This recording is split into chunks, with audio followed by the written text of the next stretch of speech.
Thank you for joining us. As always, today we have a gubernatorial candidate, Steve Hilton. You can follow him on X at Steve Hilton, Hilton X. I love that. His book is Califailure, Reversing the Ruin of America's Worst Run State. And indeed, I'm here to tell you that it has been a califailure. Living it, been here my whole life, and I've seen it happen in real time. Steve is an Oxford graduate. He served as head of strategy for UK Prime Minister David Cameron, and he'll be here with us in a second. And then we're going to speak to Jason Miller, a former senior advisor to the President of the United States and a strategist around political campaigns. He has advised numerous political figures, and he's going to talk, amongst other things, about the situation with Brazil and BRICS, Trump's sending troops possibly to Chicago, and flag burning after this. Our laws, as it pertains to substances, are draconian and bizarre. The psychopaths start this way. He was an alcoholic because of social media and pornography, PTSD, love addiction, fentanyl and heroin. Ridiculous. I'm a doctor, for sake. Where the hell do you think I learned that? I'm just saying, you go to treatment before you kill people. I am a clinician. I observe things about these chemicals. Let's just deal with what's real. We used to get these calls on Loveline all the time. Educate adolescents and to prevent and to treat. If you have trouble you can't stop and you want help stop it, I can help. I got a lot to say. I got a lot more to say.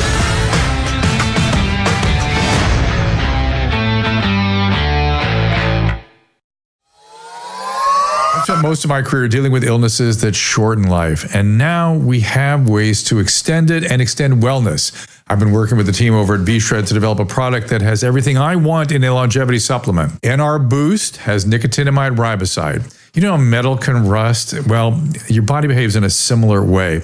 It's mediated through something called NAD. NAD falls as we age, so we're less able to fight off that oxidative process. We oxidize much like that metal. And NAD fights it, but nicotinamide riboside elevates NAD so we can push back on those oxidative stressors, improving health, improving longevity. The other product is Senosync, has fisetin, one of the key molecules to fight off zombie cells, and we've added resveratrol to that, which is a well-known anti-aging antioxidant again. I don't like supplements that have a ton of ingredients. To me, it suggests that none of it's working. When I prescribe a medication, I prescribe that medicine because I expect that to work. That is exactly what I've done with these products. And I want you to go to drdrew.com/vshredmd for 10% off. Again, that is drdrew.com/vshredmd. And again, Jason Miller can be followed on X. Just Jason Miller is his handle. He is also at Jason Miller in DC, where he, of course, was a presidential advisor and a political campaign advisor, and he's got a lot to tell us about from the inside. But first, we're going to talk a little bit about the disaster that is California with a gubernatorial candidate, Steve Hilton. Steve, you can follow him on X, Steve Hilton X, also Steve Hilton for governor.com. And again, Califailure, which I love that title because it is evident to everyone now what a failure California has become. Steve, welcome to the program. Great to be with you. I mean, it's so depressing, isn't it? We love this state so much. I mean, I just heard your conversations about immigration. I love America. I love California. I just hate to see what these people have done to our beautiful state. And that's why I'm running, really, because we can't let it go on like this. Like somebody's got to do something. I've had that feeling myself. And, let's kind of frame it for people. I don't even know where to start. Let's start with the I have to laugh to myself because I mean, there's so much nonsense that comes out of his mouth. But let's talk about him building 1,200 tiny homes, going to have it done. I think he said he was going to have it done in months or weeks, not months. And 1,200 tiny homes, $700 million for the taxpayers. None have been built 2 years hence.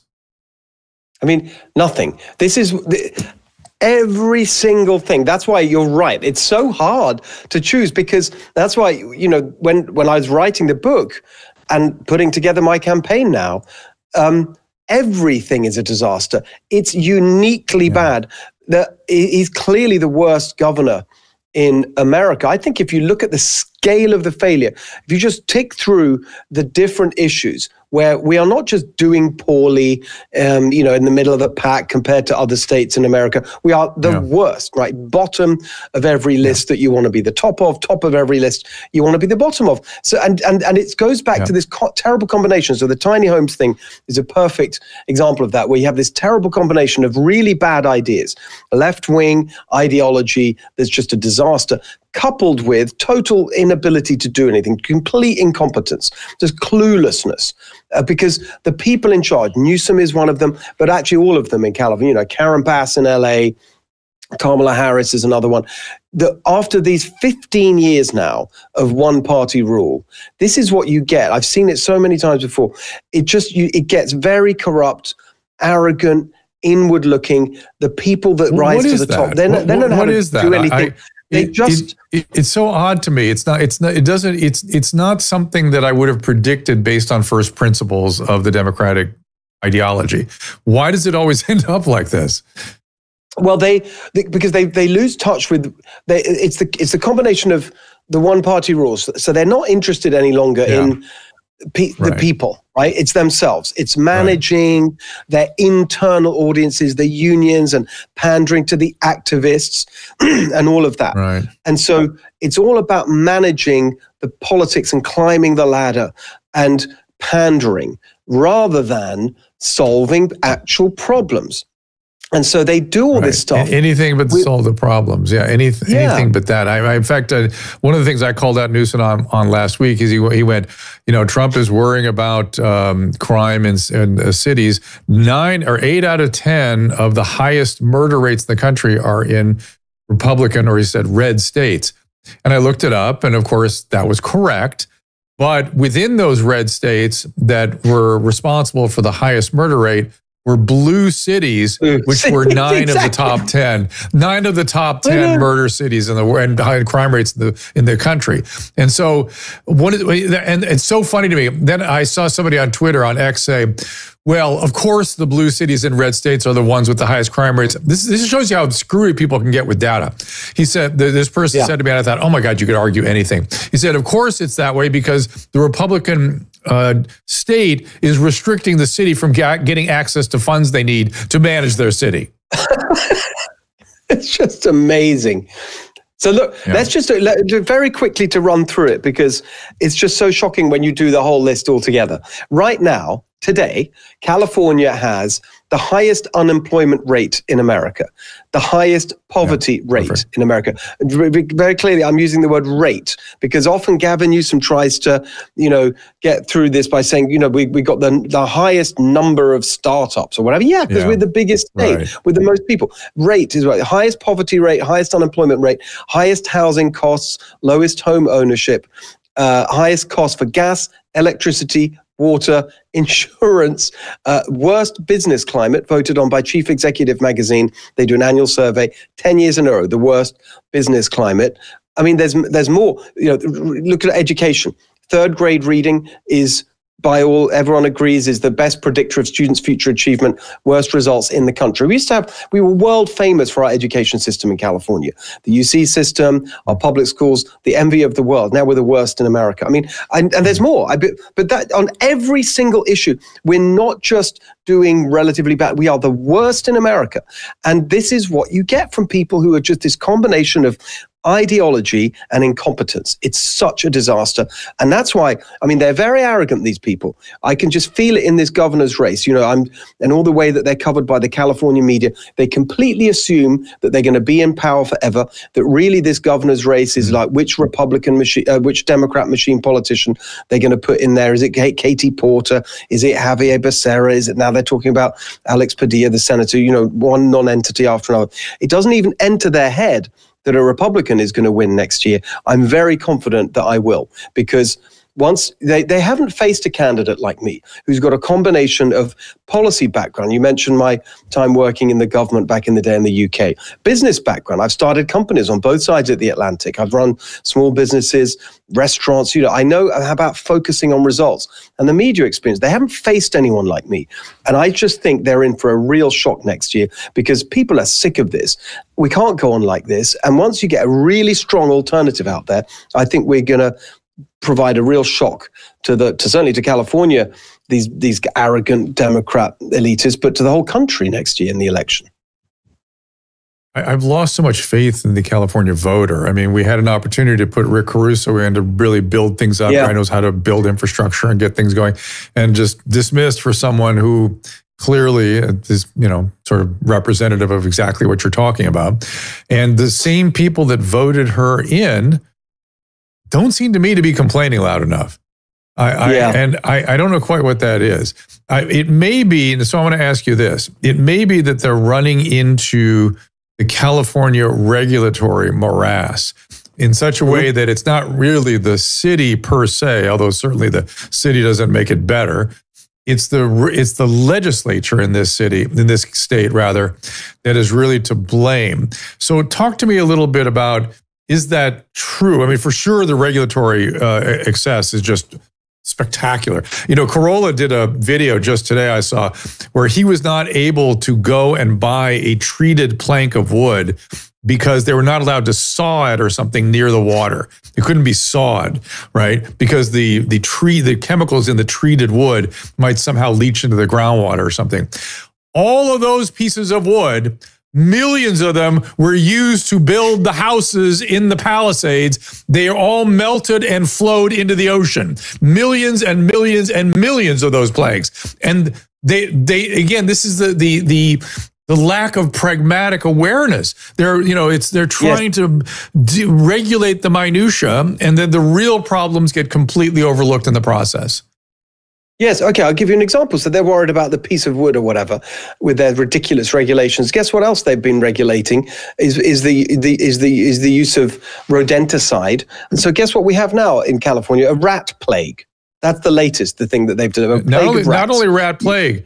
We in 2024, we were the second LA County, second rattiest county in the country, and we may be number one in 2025. And we have no ability to control the rats. We have a bloom of murine typhus, which is endemic here. We have dengue fever being transmitted by Aedes mosquitoes, and we have plague now arriving in the state. And plague doesn't stop. Plague gets going. It's all flea and tick-borne illness from the rodents that we are forbidden to treat or manage, and yet they are blossoming because of the homeless populations. And people, somebody asked me on the media the other day, well, how is this possible? Why, we thought we had the plague under control. And you know what I said? Yeah, we did. We absolutely did when we managed urban environments. This is an urban environment being unmanaged, completely run amok. Yes. It's like it is medieval times here. It's literally this morning.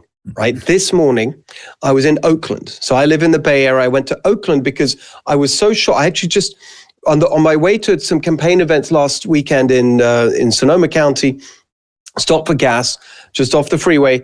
I encountered something I've seen a lot of this, and just as you have, and the homeless encampments, the squalor, whatever. I saw something, the scale, which was worse than I'd ever seen in California, and I wanted to show people. So I went back today and I shot some video. We'll be putting that out on the social media channels probably today or tomorrow at Steve Hilton X. And while I was there, I talked to this homeless lady, and she was in an RV. And her view, as it were, from her home is this pile of trash, like you just can't believe. This sheer squalor you cannot believe in the middle of one of our great cities, Oakland. And I said to her, what's it like? She's been there 6 months. She said, well, the first thing she said, it's the rats. I said, what are you? And she had big ass rats all the time. And and then she pointed out just beyond the fence were a bunch of garbage, the bins that you put the garbage in, totally locked up, not used, because it's just run by absolute ideologues and idiots. And this is what's happening in California. It's unbelievable. I know people are sick of it. They're sick of it. They're sick of it, but it's like they're blind to it. It's so weird. And to me, of course, I'm watching my patients die on the streets. They have terminal illness, terminal mental health and brain diseases, addictions, and they're being allowed to die at the rate of 6 to 8 per day here in LA County. That is negligent manslaughter. There's negligent manslaughter, period. Because these are treatable conditions. These people can be helped, but their brain isn't working right. So you have to take them and get them to help. It's so crazy. But anyway, let's get back to the legislation, because let me steel man Newsom for a second. And say, and you attack this, which is, well, what's Newsom supposed to do? He's got this supermajority in the Congress and the state legislature, and they're really the culprit here, and he really can't do anything. Any of the things we're asking him to do, he can't, because they won't reverse the regulation. They won't hand him any legislature, any bills that have worth a damn. So what's he supposed to do? All right. It's a great point, and it's central to what I hope to achieve when I'm the governor, because I will face the same situation. However well we do next year, because they've gerrymandered the districts already. They have this supermajority in the legislature, and we haven't talked about redistricting. They've already gerrymandered California. This supermajority is not legitimate, but it's there, right? So we got to accept it. Yeah. Number one, he runs the executive branch. The governor controls the executive branch, all the agencies. When I'm on the road the whole time, I talk to businesses, families, whatever, and where's the pain? What are the stupid, ridiculous things that make everything so expensive, make your life a misery? Nearly all the time, it's one of these agencies, CARB, the California Air Resources Board. That's the culprit for all, so much of the massive cost of everything in California, gas prices, electricity prices, all these hidden things that are coming out of CARB, no one knows about. I'll give you a couple of examples. VMT, vehicle miles traveled. It's basically a tax that the California Air Resources Board puts on any project now. Since 2018, they calculate vehicle miles traveled like that's a bad thing. That if you build a house or you expand I talked to somebody who's in a lovely business making artisan gin in Central Coast of California. He wanted to build a second still. They blocked it because it would increase vehicle miles traveled. Yes, that's what we call growth and progress. They actually put now money on it. They expanded the freeway, the 405 down in Orange County. They charged one bit of the government, charging the other bit of the government $400 million. Money, actual money, our money, because you're increasing. So that's coming out of the agency. That's not the legislature.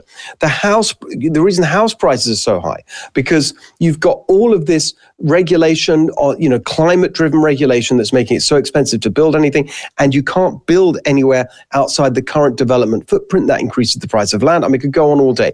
So you can change that by changing the people in that agency.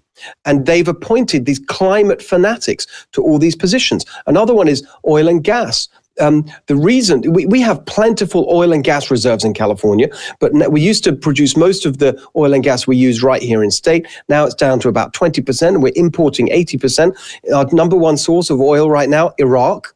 Right? We're shipping it in from halfway around the world on giant super tankers, spewing out carbon emissions.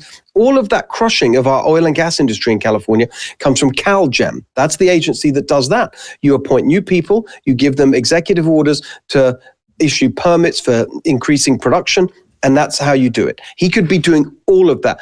As governor, you have over 4,000 appointments to over 200 agencies. There's a lot you can do just through the executive branch. On top of that, you can veto all this legislation, all this mad legislation. They're producing thousands, literally thousands of bills. We're just coming to the end of the session in the legislation, a couple of weeks. Then you get 2 weeks when Newsom signs the bills. He doesn't have to sign any of them. He can veto them.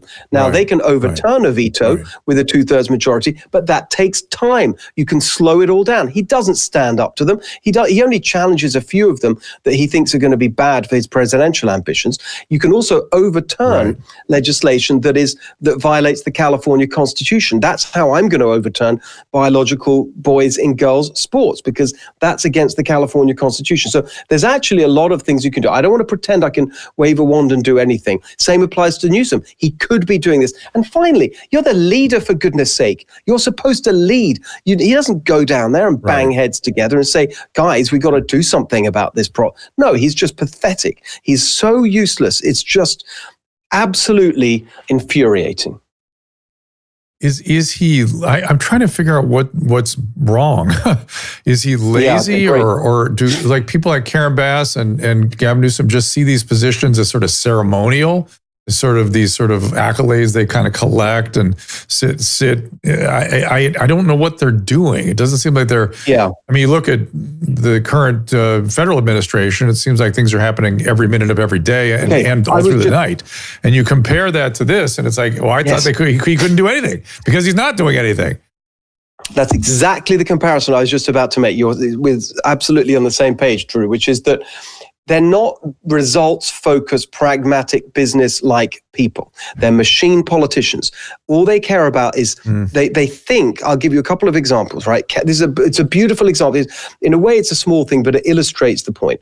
Karen Bass, I don't know if you spotted this, a couple of months ago now, she did this thing on permitting about 4 months after the fires, and she puts out the social media post. I remember this is exactly the words said.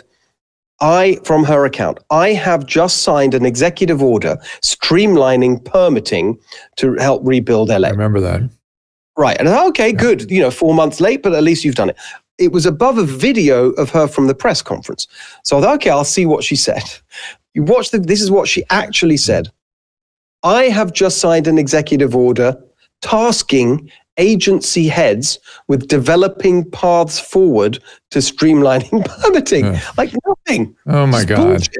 Because this is what Adam gets so right. They're process people. They think that is doing the thing. Yeah. Like setting up a process, asking a committee to do it or instructing the program. And there's the contrast with Trump. So you look, and you saw it just this week in that Oval Office signing session. It's a perfect example where he's just going through things. And that's what I always said about Trump. He's not an ideologue. He's a problem-solving business guy. Here's the problem. How do I fix it? Builder. Have you done it? And actually, the final thing I'll say is that that's why I get on with the president. Well, my stepfather was a builder. I spent my childhood on construction sites. When one of the jobs that was the most formative for me back in the day in England, I was the project manager for a construction company. And you go to the site and you have to say, well, is it done? If that's not done, that can't happen. Give me a straight answer. You've got to be practical. And these people are just nothing like that. Give me a straight answer. You've got to be practical. And these people are just nothing like that. Right. And that's what it seems like. Adam and I talk about this all the time. Like when you're used to building things with your hands and whatnot, and you're part of a trade, outcome is everything. And then there are sequences and orders. Particular all over the place on different, just this year, he starts the year. Oh, I'm going to be a moderate. I'm going to have Republicans to have Steve Bannon on my show, Charlie Kirk. I'm going to agree with him about this ideological stuff. And then the next minute, actually, that didn't work. Okay, I'm going to be the leading sort of anti-Trump. It's just because none of it means anything. It's just whatever pleases. And right now, the only audience he cares about is the Democrat primary audience. And so the Charlie Kirk stuff didn't work. So now he's off attacking Trump and with his... Gad said, why do they keep him in there? And Gad said to me, because he's dreaming. I thought, oh, great. Terrific. That's why you keep politicians in office. Well, we got to wrap up in a few minutes here. What should we do? What's the process? One of the things that the former city attorney you probably had contact with at Huntington Beach, Michael Gates, who's now second in command under Harmeet Dillon at the Department of Justice, he pointed out to me, he goes, no matter what you do in California, the result is always 60% blue, no matter what you do. How do you overcome that? What's the plan? How can we help you? All right. Number one is it's changing, right? There's some really interesting data. First of all, the last November's results were pretty good in California in terms of progress. Like 10 counties flipped from blue to red, including big ones like Fresno County, fifth biggest city.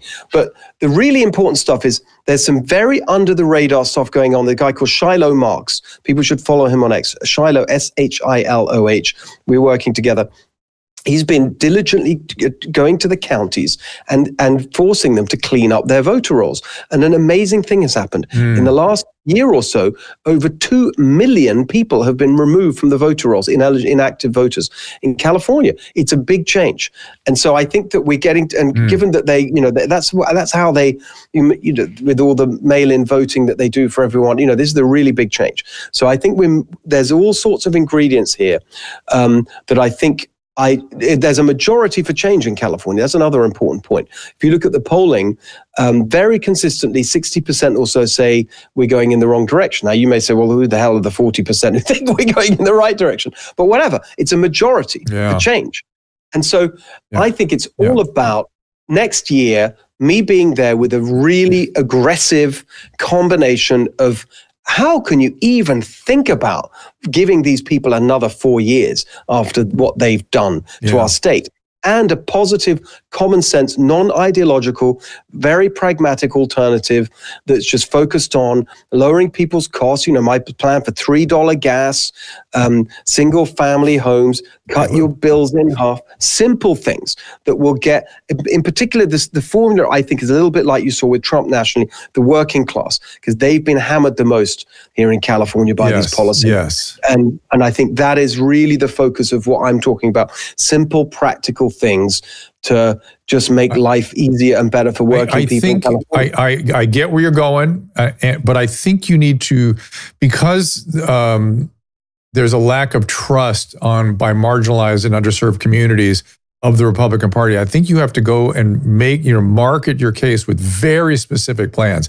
Like Corolla had a great idea, which is we have this need to build like crazy in the Palisades. Why don't we take all the kids that are economically distressed? There are no black kids out there on the construction sites because they don't get the training. Let's get them trained on the construction sites in real time. They can be union members. They can be trade. They can have lifetime jobs. They can own their own businesses. There's things we can do. They don't trust, for some reason, people don't trust that these pragmatic solutions can help them. But those are the only things that will help them. How's it been going so far for you with these other guys in charge? Funny enough, I've been thinking exactly along those lines. I'm talking to Mike, yes, 100%. That's how we do it. Really simple, practical things that will just obviously resonate with people who just are sick of this. The really sad thing is I'm on the road the whole time. We do hundreds of events, thousands of people, and I see it in their eyes, whether they use this word or not. The main thing I get from people is just what a struggle it is in California, just to live, to exist. Oh my God. You're running it's a struggle. Everything's such a struggle. And that's what we need to change. And you know what? New York City is very much the same way. It's a very, very similar tax structure, very similar circumstance. When you live in New York City, you get so much back.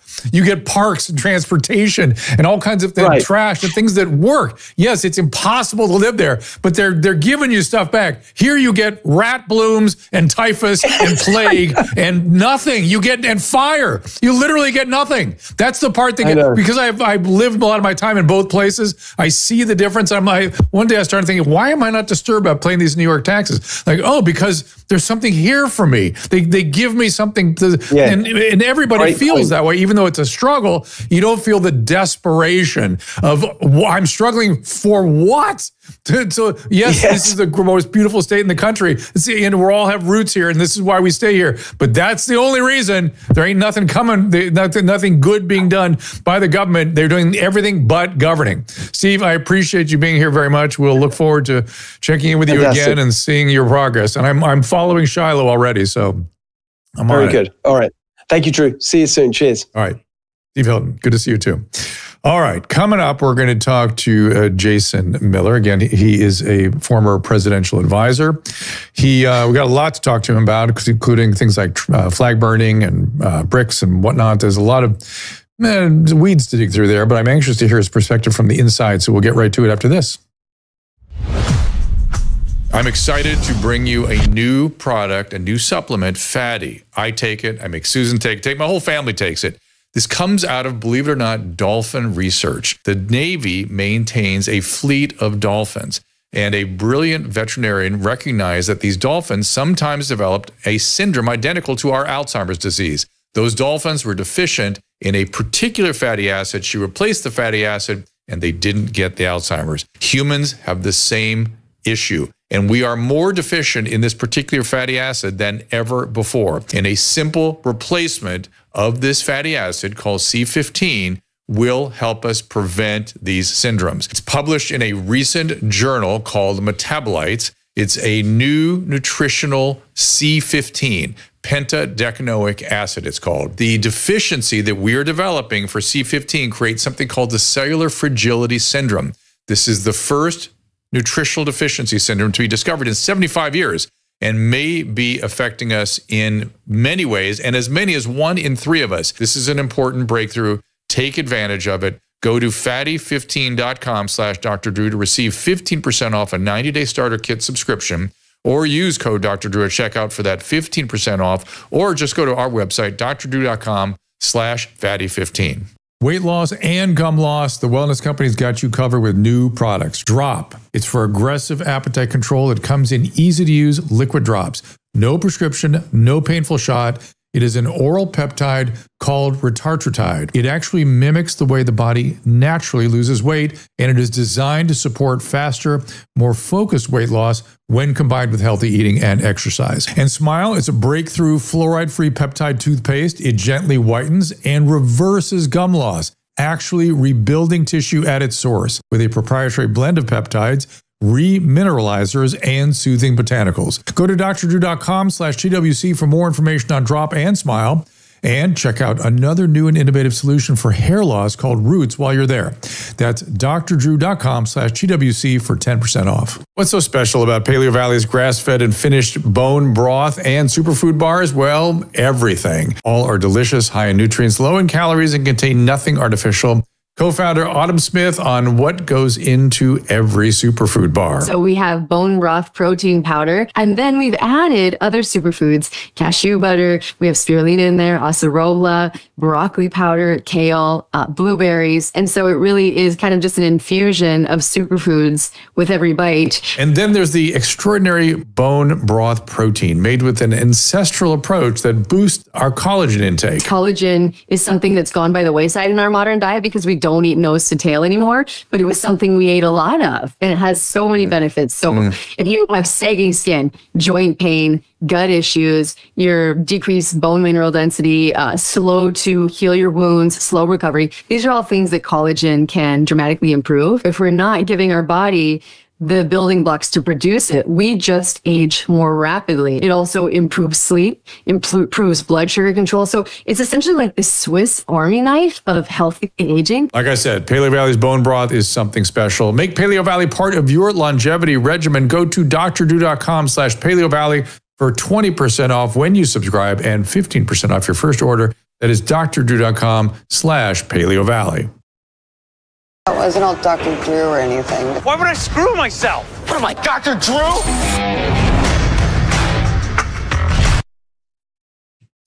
And don't forget the wellness emergency kits. I was thanking my lucky stars. I had the various kits. They have various ones available, but the two I use a lot are the emergency and the travel kit, and the big one, the big boy. What do they call that big one? The field kit.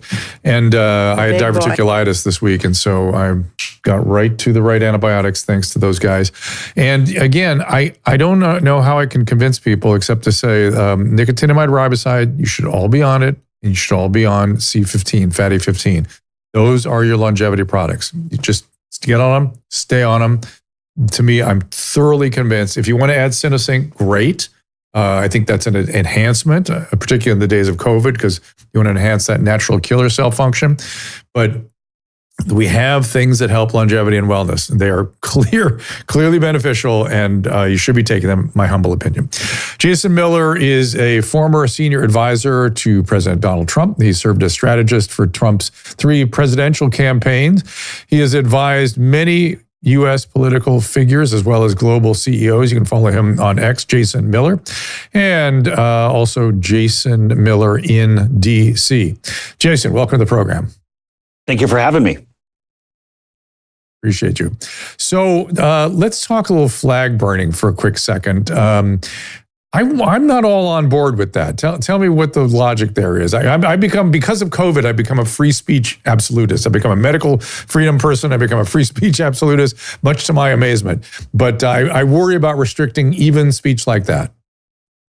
Well, there are a couple of things here. Number one, a lot of people might not realize that ever since there's a 5-4 decision back in 1989 that effectively allowed it as part of the First Amendment. But I think a lot of people would disagree. A lot of people would say that this is something that becomes hateful speech, just the same way that you can't go into a theater and yell fire. And there are other restrictions where people's First Amendment rights, when you start to infringe on others' rights, whether that be with regard to safety or security, that this is something that definitely should be looked at in a different sense. There have been so many people who've fought and died on behalf of our flag. And in particular, when you look at the executive order that President Trump put forward, he also has in there that if you're someone who is here illegally, or if you're someone here who's not a citizen and you're burning an American flag, then that is definitely setting a precedent for someone who could then elevate that to more serious behavior.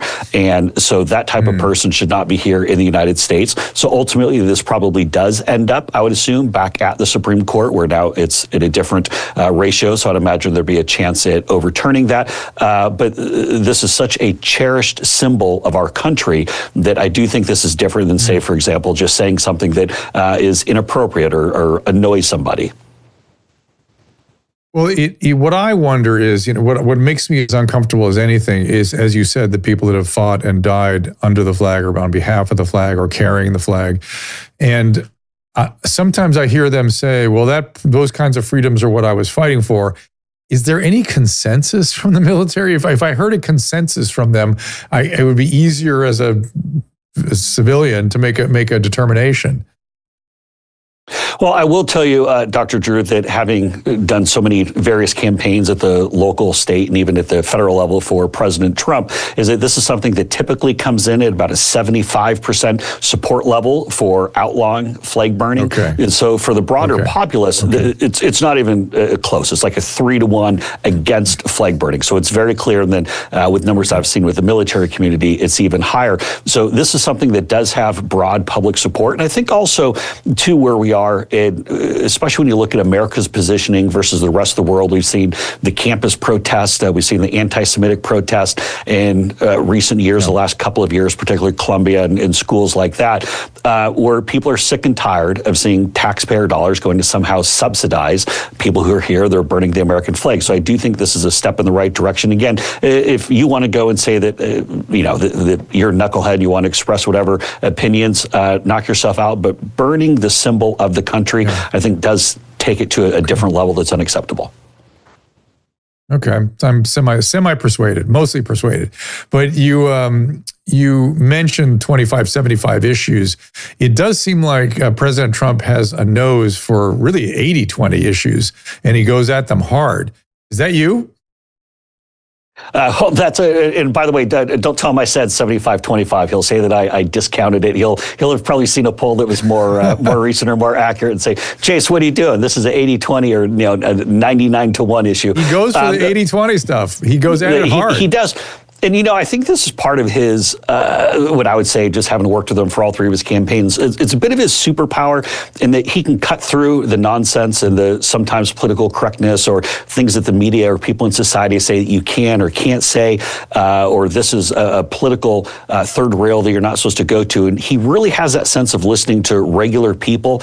If you're kind of the professional class or the consultant class or someone who's a so-called expert, he would much rather hear from someone who's just a regular everyday person off the street than probably you. And I think also that's part of the reason why he wants to hear from, say, in the business world, the economy, from CEOs. He wants to hear people that are actually running companies as opposed to, say, the bureaucrats and folks on Capitol Hill. So being able to really drill down and do that. And by the way, Dr. Drew, let's go back to when he came down the golden escalator in 2015 and said, we're going to build a wall.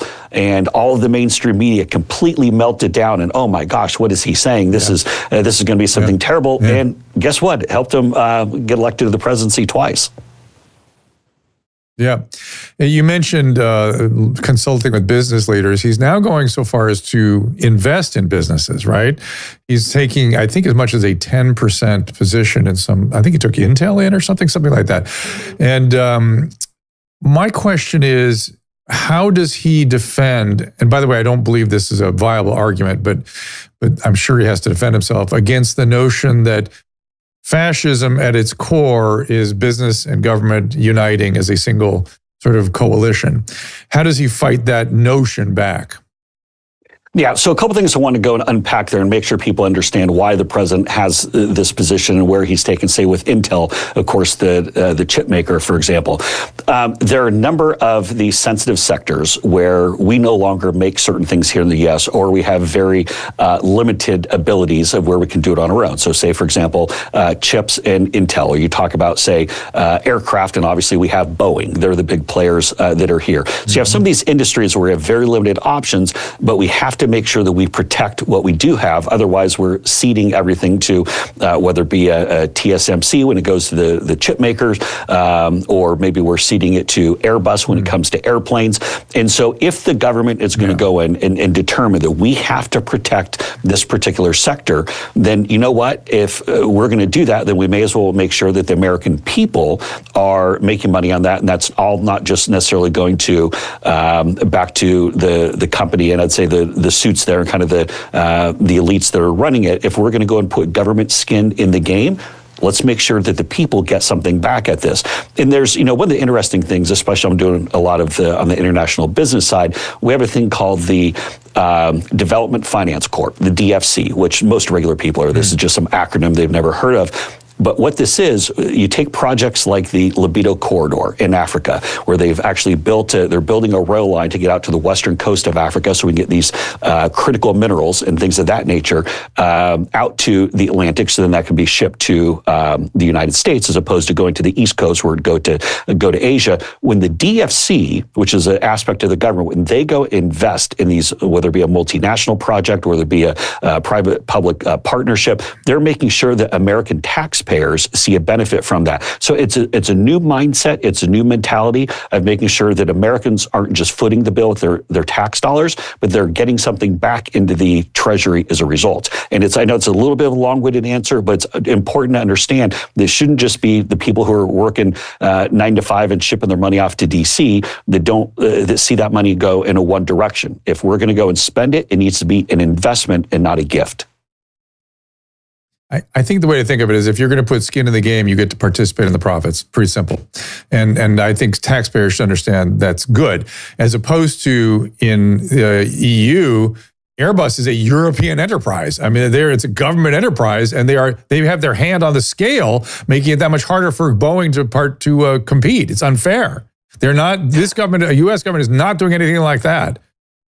No, and you make a really good point there. And this is why you hear President Trump talk about non-tariff barriers. And I realize a lot of people are like, non-tariff barriers. No, I thought it was just we charge them one thing, they charge us. But when you have these effectively state-owned enterprises or state-run enterprises, these aren't necessarily free market enterprises like when you talk about Airbus, for example. No. Airbus is literally a wing of the French government. I mean, that's what it is. And so when we go and put a free market company, say such as a Boeing versus an Airbus, it's not a level playing field. And so, and you said it even better. And so, Dr. Drew, we got to get you in there as a spokesperson at the administration. But if the government, if the American taxpayers are going to go put skin in the game, they should be able to see some of that coming back. Yeah, exactly. It just makes cool sense. And you're not taking a big enough position that you would have any sort of control. We're not looking for control. That would be fascism, it seems to me.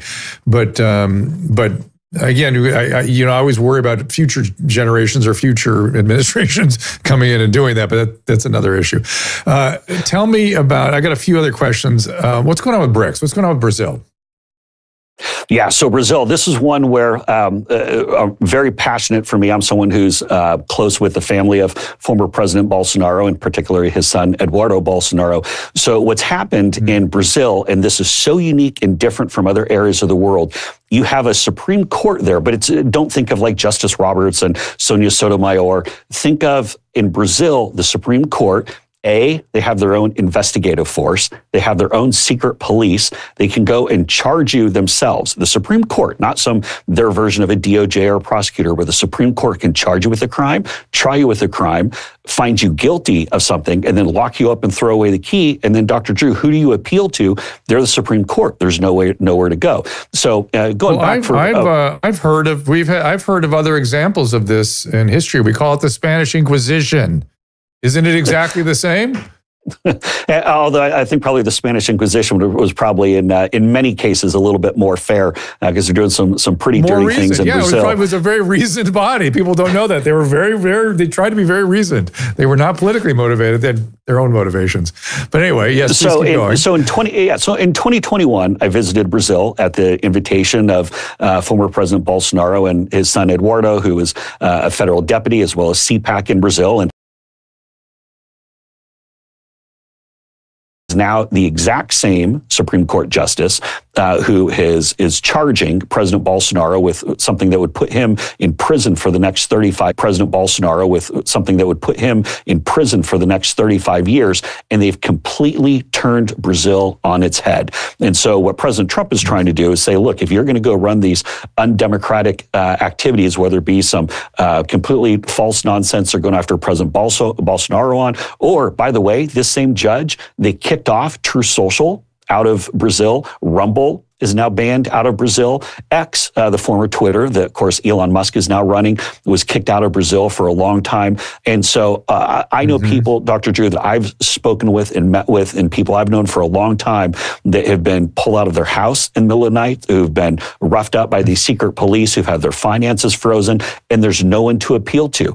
All the while, and here's why it matters, and I'm going to land the plane here. Why this matters is because what the Supreme Court is doing in Brazil is making opposition to the current leader, President Lula, virtually impossible. They're trying to lock up anyone who they disagree with simply just because they're different political perspective. So to combat that, Brazil's Congress is meeting tomorrow to pass an immunity law to make sure that members of Congress cannot be charged by the Supreme Court simply for doing their job.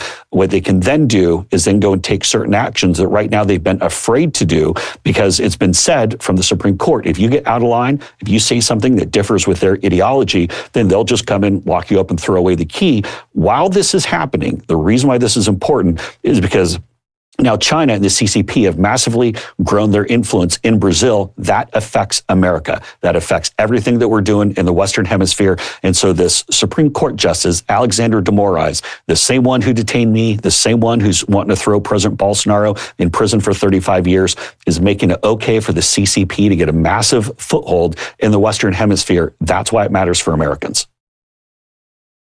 You mentioned the CCP. I understand there's some evidence that they're on the move in Manhattan. They're trying to manipulate things there. Tell me about that. Yeah, so this is really scary. New York Post had a really good story, and also a number of the other outlets have as well. Even the New York Times has covered this one. But the fact of the matter is that the local Chinese Communist Party consulate they're trying to influence local elections. And so if you don't go along with what the CCP wants to do, whether it be a city council race or something else at the mayoral or local level, then they effectively sick the dogs after you and go and try to whip people up and use disinformation and things like that. And so for all of the and I don't want to get way down the rabbit hole on previous elections here, but when we talk about real outside foreign manipulation of U.S. elections, we're not always just talking about the presidency. If you're a foreign government and you're trying to go in and manipulate what's happening, even in a local election, even in New York City, then that is wrong, and we should be calling it out. But the fact of the matter is that I've heard enough stories to be scared about the Chinese influence at the local level in New York and other places. These guys are playing for keep, Dr. Drew. They're playing for keeps. Yeah, I found myself thinking about that in recent months, and I kind of was thinking that the line between a Chinese citizen and a Chinese spy seems pretty blurry to me when they come over here. You know what I mean? Is that, am I getting that right? Is everybody essentially a spy that comes from China here?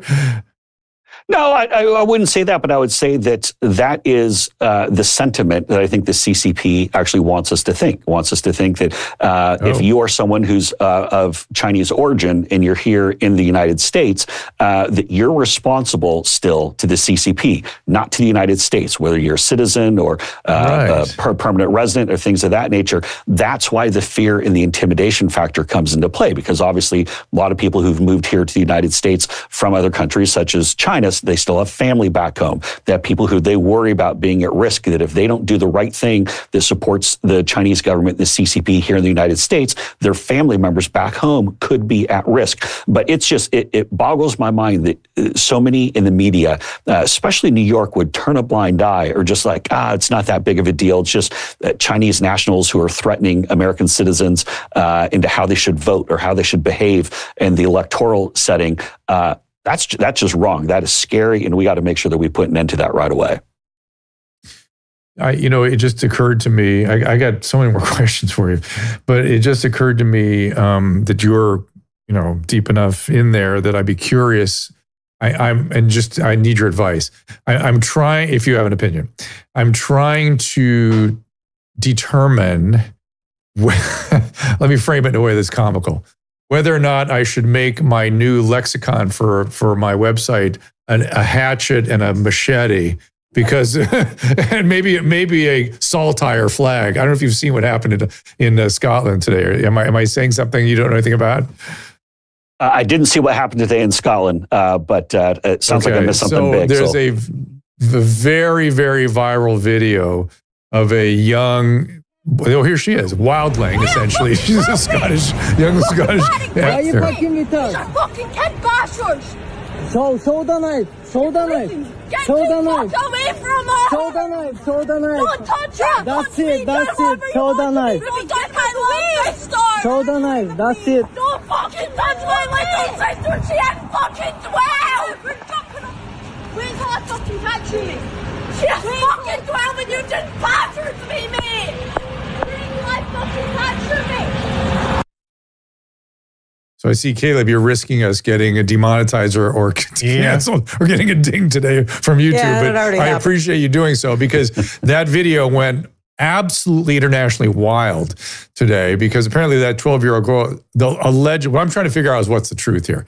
Is that a young person who was out of control with weapons, or was that a girl defending herself, as is alleged, against these repeated attackers that finally they'd had enough with? And these two sisters went out, 12 and 14 or something, and tried to defend themselves. And so the hatchet and the machete has become an insignia that's a meme, if you will, that's going around like crazy. So when you have information, you let me know. I will do. I'll go Google it right away, but I'd missed that one earlier. can't. It's hard to get to the truth. But the other thing I was wondering is, how do you get into this work? Where do you come from? What's your background? How did you end up here? Great question. So I came from the conservative hotbed of Seattle, where I think I was the only person who ever is considered themselves conservative that came from Seattle. And at an early age, to use the lexicon of the left, I realized that I did not identify as a liberal or someone from Seattle. So as soon as I was able to graduate and move away, I did exactly that. But went and worked for a short time on Capitol Hill, and quickly realized that's where good minds go to die. And so I decided I was going to go and help get more Republicans elected, and spent a little more than a decade doing that. And California Republican Darrell Issa was actually my first campaign that I did for him back in 1998, his Senate race. And then over time ended up helping President Trump with all three of his campaigns. And to really go and put it in reverse and say, everyone, when I think they're younger in their formative years, they say, boy, I'd like to go and try to make a difference at some point in life. And I did that, and would like to think that was an important part, very helpful to getting President Trump into the White House, not just once, but twice. And so it goes to show you that you can make a difference if you want to dive in and work really hard for little pay and eat lots of fast food, and then eventually something good comes from it. Would you, when you were living in Seattle, would you have called yourself conservative? Oh, no, not at all. And I didn't come from a political family. Right. My father is a welder. But I mean, people are being accused of being conservative now who 8 years ago would have said I'm liberal. It's just this weird It's this weird shift that's happened. I imagine you'd be like that. The other thing I would imagine that you had been a prime candidate for a chief of staff or at least a staffer. What did you do that for a while? I did do that on Capitol Hill as a chief of staff for a member of Congress for several years. And I actually enjoyed when I went to be a chief of staff for former congressman from Orlando, Florida. Really enjoyed it. It's one of those where it's a lot of fun, but when it's just you're one of 435 there in the House, it's a little tougher to make a difference. But when it goes up to the level of the presidency, and you have someone say with President Trump, who is this transformative figure that can go in and change so many things, just even the executive order on flag burning we talked about earlier with a single stroke of a pen, then you realize this is where you can really make the difference. And actually, I'll tell you one person who, again, this is going back about a little more than 25, boy, I'm getting old. I guess it was like 27 years, but I actually had a conversation with Karl Rove back in 1998 and asked him about campaigns and about possibly working for George W. Bush on his 2000 presidential race. And after about 5 minutes of listening to me, maybe because he wanted to get off the phone or maybe he thought that I had some potential, he said, you know what? I can get you a job on Governor Bush's campaign. You can move to Austin, sleep on someone's couch, and they'll give you $1,000 a month, and you'll be happy. And then maybe if we win, you go to the White House and you can stuff envelopes. He's like, you know what? Go out there, win some races at different levels, get some experience, and take the talent that you have to go and try to get someone elected to the White House you think can make a difference and be a transformative figure. And I took that advice and followed it. And about 20 years after that conversation, I met up with President Trump and helped him with his first campaign. And so it goes to show you that if you work hard enough, you dedicate yourself to something, that you can make a difference. And I'll tell you, Dr. Drew, is shortly after President Trump's most recent inauguration, I had a random person come up to me on the street in D.C. and just say, "Thank you, man." And the guy gave me a big hug. And usually in D.C., when someone comes up and gives you a hug, you start grabbing your wallet to make sure that you're okay. And he said, you know what? I was someone who was detained following J6, and they basically locked me up and thrown away the key. And he said, if President Trump hadn't have won, I probably would have spent the rest of my life being locked up, literally for just being in the wrong place at the wrong time. And I think that you don't realize this, Jason, but you made such a difference in my life. And he gave me a big hug, and he goes, "Thanks, man. I really appreciate it. Sometimes you don't realize just how much that one individual person can help a big, broader cause." No, I'm sure. I'm surprised you don't get more of that, and stuff on the other side too. And it's part of being in politics, I guess. But some of if no one's ever visited a congressional office or a senator's office, they wouldn't necessarily know what I'm about to say, which is some of the smartest people I have ever met are chief of staff positions in various. Also, not some good. I've seen some not so good ones too, but also some of the smartest people I've ever met were people that were in chief of staff positions in legislative offices. It's like remarkable. We're like taking in so much and doing so much. So thank you for that too. I appreciate what a huge job that is. Thank you. Appreciate it.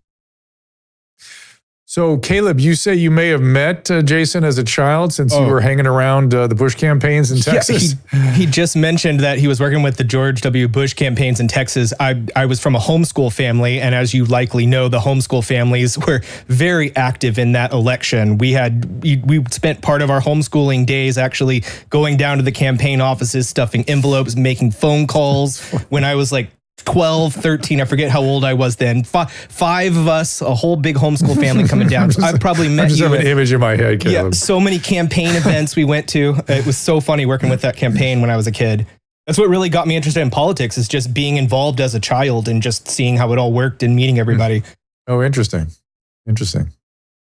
Well, it's I tell you, homeschoolers are some of the best volunteers I've had in all the campaigns over the years, and you just love it. I mean, the kids are so respectful and kind, and it's a family activity, and everybody kind of rolls up their sleeves, and whether it's getting out there knocking on doors or making phone calls. So it's that is the one thing I love about particularly with campaigns when the presidential and the primary process, when you're going to the Iowa caucuses and New Hampshire primary, and you kind of get back to the roots of putting up the yard signs and knocking on doors and talking to people and realizing you have to go out and earn it every single vote one by one. And that's great. That's what makes America so different from other countries. And I'm sure Trump appreciates that. Susan, you laughed out loud about something. Do you want to share with us? I'm like the teacher in the room. What? The homeschoolers being so cute. Oh, is that what you're laughing at? So there was some news this morning breaking that the pentagonal building that we have outside of, I guess it's in Arlington, might change its name from the Pentagon to the Department of War, like it used to be called when it was in the executive building. Why not the Department of Defense? Because the Department of War feels like Army, and it's more than just the Army. But you tell me. You know what? So this is one that caught me off guard. I was listening to the president's remarks, as I normally do if I'm not there with them or if I'm watching on my phone. And when he said that, I kind of, like I said, it surprised me. It wasn't something I was tracking that was coming up. And the first thing I thought was, you know what? Like, this really makes people realize the seriousness of it. And Dr. Drew, I tell you, in modern place in Washington, I think a lot of people, too many people, take a look at the Pentagon and they think of it as this is just one big bureaucracy. And I think that's what President Trump and Secretary Hegseth and others are trying to do is say, hey guys, this is not some big contractor procurement machine. This is not some big bureaucracy that's part of that's supposed to be how we're going to generate GDP and grow the American workforce. That is there to protect our country and when needed to use war to keep us safe. And when you think about it as a Department of War, you realize that's a much more serious connotation than just saying of defense. And also, too, it puts us in very much more as a forward footing. It says we are not messing around. We are about business. And again, war and fighting and anything like that should always be the absolute last thing that we go to. And by the way, of course, with President Trump, he's no new wars. It's only happened in the 4 years in between. And so as I thought about it more and more, it does make you think about it a lot more serious. And that there's, especially with the storied history of what is currently a Department of Defense. But I like it. Took me a minute to kind of think about it, but even saying Department of War, it's a lot more serious. Yeah, I want to drill on that again because you're kind of tilting at it, which is that there's you say a storied history, and this Department of War connects it more to that history, right? And I think it was still a Secretary of War, right? Wasn't that the Secretary of Defense back then? Is that how that worked? Yeah. And a lot of people don't know that, for instance, one of the very well thought of Secretaries of War was President Abraham Lincoln's eldest son, Robert. And I think he may have been one of the last ones in the certain part of the executive building or something. I was trying to remember that history, but you know, it sort of connects us more to that history, it seems to me.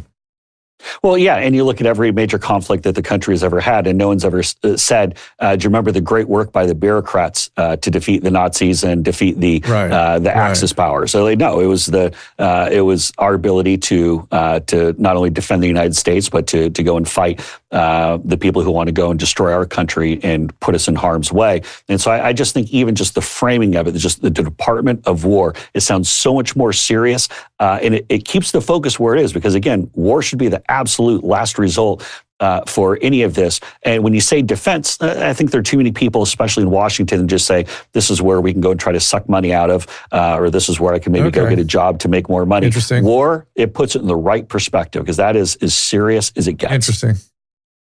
And, you know, I just finished a 900-page, effort on George Marshall. And I found myself thinking a lot. I just happened to be thinking a lot about these things. And in particular, how would we handle what he was dealing with now? It's just, I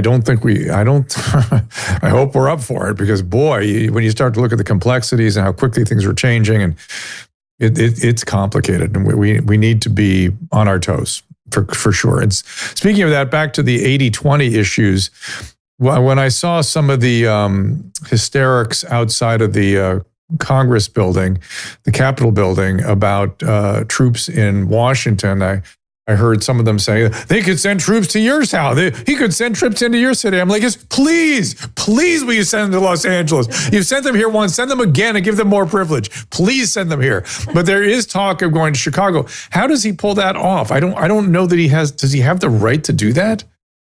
Well, so this is where we're going to have a little bit of the rub, so to speak. And keep in mind, a lot of this, Dr. Drew, came up back in 2020 when we were talking about protests in Portland and other places like that.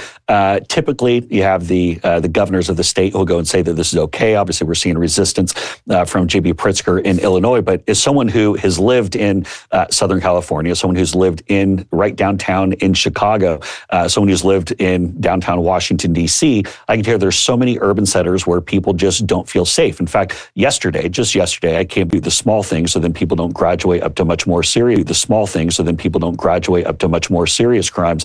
That's how he was able to turn New York City around. But I think having this extra layer of security understand what the constitutional issues are there. Yeah, so a couple of the issues, of course, you're going to have if you're not having support from the local governor, the local municipality. His joke about going to the register and like, wait a minute, this is $911. Put something back so we don't. So we only seal $890 worth of things. That's that a real kind of thing. Stuff happens. Yes, that's a real thing. That's Los Angeles. Yeah. And then if they get caught, they get a misdemeanor or just a ticket. And of course they tear it up, and that the cops don't even give the tickets anymore because they know they're just going to be torn up. But what was I going to say? I had something kind of interesting to say about that. Aging brain. I lose my train of thought at least once a show. Well, so what is ahead? What's coming up? What's on your radar? What's in your crosshairs right now? Yeah, so a couple of the big things, of course, for President Trump, what he's focused on, obviously trying to stop the killing in Ukraine with Russia and Ukraine going at it. That's complicated. That's a tough one. Are you involved in that stuff? Are you there when this is all being negotiated? Because that to me seems like hot matter, like lava. Yeah, so that's so there are folks who have a little bit more expertise in this one than me, and so I'm not someone who's pulled in on that, but obviously speak with the president, his team quite a bit about what they're doing, and obviously understanding the president's goals, but helping to bring about peace, obviously on the broader trade negotiations with China and with other countries. The China one is very important because obviously they're threatening to withhold critical minerals and magnets and things of that nature, and so there's you see kind of the clash of the titans that's emerging as we look at kind of the longer term economic competition. We want to make sure we keep it just an economic competition. But also I think there's some very cool things that the president has coming up, including the World Cup coming to the U.S. this next year in 2026, and of course the Olympics in 2028, which will be right there in Los Angeles. So I'm very excited to be participating in some of those. As an observer, obviously I'm not. I'm a little past my prime as far as in the. You're not going to be throwing a javelin or anything. Yeah, no, I think I'd get crushed even in the women's weightlifting division for sure. So I wouldn't make for a very good story. Well, if you identify, they could still. I mean, this state, it's going to be in California. If you identify, I don't know, they override the Olympic rules. But in any event, I do remember what I wanted to say, which was that I was I'm very moderate and I was a libertarian. And so when the Patriot Act came along, I was like, fine, no problem. What do I have to hide? I learned a lesson from that. And then I learned it even harder when COVID lockdowns happened and the potential overreach of our government. And so when he starts sending troops for an emergency, I worry that someone's going to, God knows what, the next respiratory virus is going to be an emergency, and all of a sudden we're going to have troops in our cities. I worry about the precedent unless they really set some very specific guidelines for what an emergency is.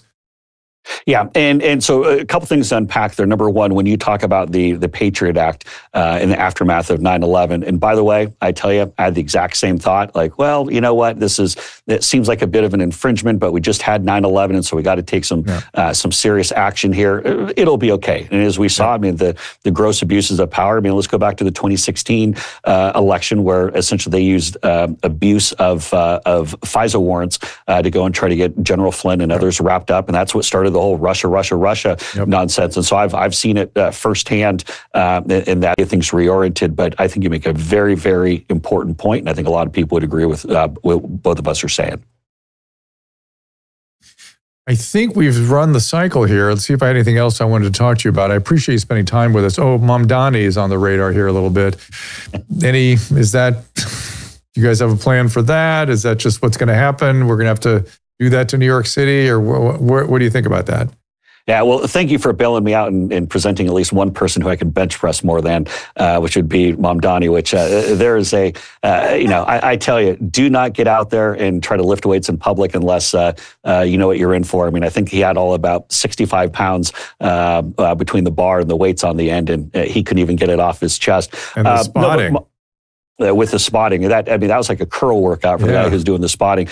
Here's the thing on Mamdani. I know a lot of us like to kind of laugh and joke, and obviously this guy's a complete fraudster, and we don't want government-run grocery stores, and you can't have literally, hey, everybody's going to have a house that they didn't pay for. Like, okay, this is New York City. What are you going to do?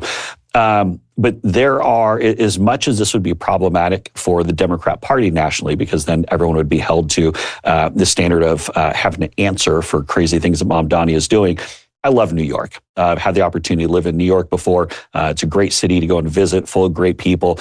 And when you realize the destruction and the craziness that he could bring and what that could do to really kind of our financial center, it could really cripple the city and have a shockwave that goes through the entire country.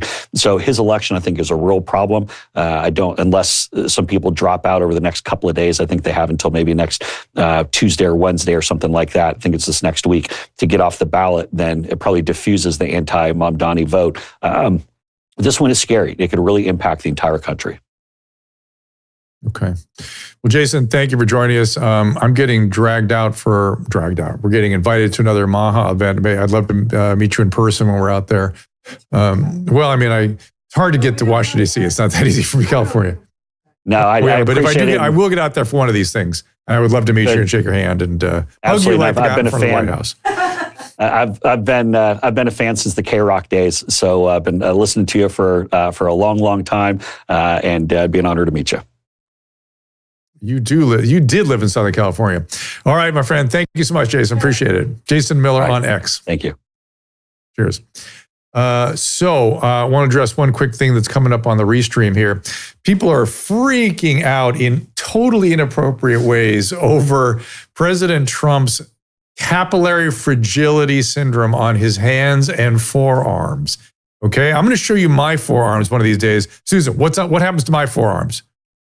You get red marks everywhere. If you just bang into a door. If I touch something, first of all, I'm on aspirin, which most guys my age are. Secondly, I have capillary fragility on the forearms and hands, typically because of sun exposure. It destroys the small capillaries. So the slightest little thing causes bruising. That's what people are freaking out about.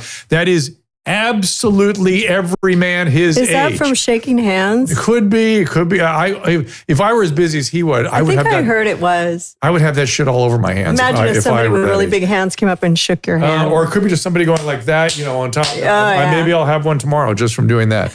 But it is. I understand you're not 75 years old, so you don't know what that looks like. But I'm a physician. I'm here to tell you that is a UV-induced capillary fragility syndrome, probably worsened by aspirin therapy. He's a golfer, so he has that. He's out in the sun. Yeah. And so stop it, everybody. Just stop it. It is so ubiquitous, particularly if you've lived in sun areas such as Florida or Southern California. Literally everybody who's lucky enough to live long enough gets that stuff. So nobody noticed when Biden was a hot mess, but they noticed Trump's hand. What's that, Susan? Caleb? Could it be something just as simple as he's getting an infusion? Some sort of, like I used to get iron infusions years ago, and then my hand would bruise a little bit. Yeah. If he were a young person, I would assume it was a blood draw or infusion. But for older men in particular, we all have that. We just have it. It's what we get. Some of us worse than others. It's just what happens. Stop bragging. Yeah. Look at anybody that's like. Look at anybody that's been a golfer or been at the beach a lot, or look at their forearms. And how come I don't have that? You are a superior. My fatty 15. You are a superior genetic specimen. I keep telling you that, and you don't. It's a fatty 15. You don't take that in the manner in which it's meant. But, with NR and fatty also, but NR in particular, you do get faster healing, hair growth, faster healing, that kind of stuff. And I had the opportunity for Health Uncensored, which is a show you guys all check out. It's going to be on Lifetime next month. I interviewed the guy that invented nicotinamide riboside. It was he's the True Niagen group. And he went at it, and he is the world's expert on that product. And we had a brief little conversation about it. And one of the things he said is that your hair will grow faster, your wounds will heal quicker. And I thought that was my carnivore diet that was doing that. But I wondered why it kind of continued. It's because I've been taking the NR. So that's why that happens. There you have it. So there you have it. Caleb, anything else on your mind? That was kind of an interesting couple of conversations, was it not? Oh, yeah. Very interesting, guys. I just wanted to introduce our new executive producer. This is Presley. She put on the headphones and she says, Dr. Drew, Dr. Drew. I think I liked it or I participated with it or something. I put it on my Instagram. I don't really know what I'm doing with so many of these social media things. I just push yes, essentially. All right. So with that, let's look up the schedule coming up. We have lots of interesting guests this week. We've got from SAMHSA, we've got Art Kleinschmidt coming in. We have Andrew Gould on Thursday with Art Kleinschmidt and Anthony Brown, who's, again, a recovering addict, doing great work in Ohio. Simon Guttock, he's is he a physician or just a scientist? I forget. PhD, who went off the grid. Susan, we met him at Elijah's studio in Florida. I don't know what he was doing there, but he was there. Wait, and sorry, Simon, the guy we met at Elijah's studio in Florida last time. You forget, he was the guy who lives off the grid in South America, Central America. And then Susan, Simone, and George Papadopoulos coming in. You've been waiting for this moment. We haven't seen them in a long time. And I'm so curious. The reason I wanted them in here is I want to get their perspective on what they went through, given now what we know as a result of Tulsi Gabbard's investigation. Because they were saying, they back when we talked to them, what was it, 3-4 years ago, Susan? Even 5 or 6 years ago, they were just saying that this was trumped up. Something was going on and that they were ensnared in this thing. And poor Simone, who is a very heavy Italian accent, they kept accusing her of being a Russian spy. And if you were going to cast a Russian spy in the movie, you'd cast her. And her Italian accent sounds Russian if you think about it. Salty Cracker coming in. Roseanne has rescheduled a couple times. I think that's going to stick there. Zach Levi, and Batya Ungar Sargon, if you saw her on Bill Maher's show. So we got a lot coming up. Stay tuned. We'll be here. And Emily said that Kira is I was sick. For guests. Let's see. I don't know who he's talking about. So I'm looking. I don't know who he's talking about. So I'm looking at your guys' restream before I sign out. Just give me 1 second. We had 10,000 people on X. Thank you for. Any of the information has been updated since this was published. If you or someone you know is in immediate danger, don't call me, call 911. If you're feeling hopeless or suicidal, call the National Suicide Prevention Lifeline at 800-273-8255. You can find more of my recommended organizations and helpful resources at drdrew.com/help.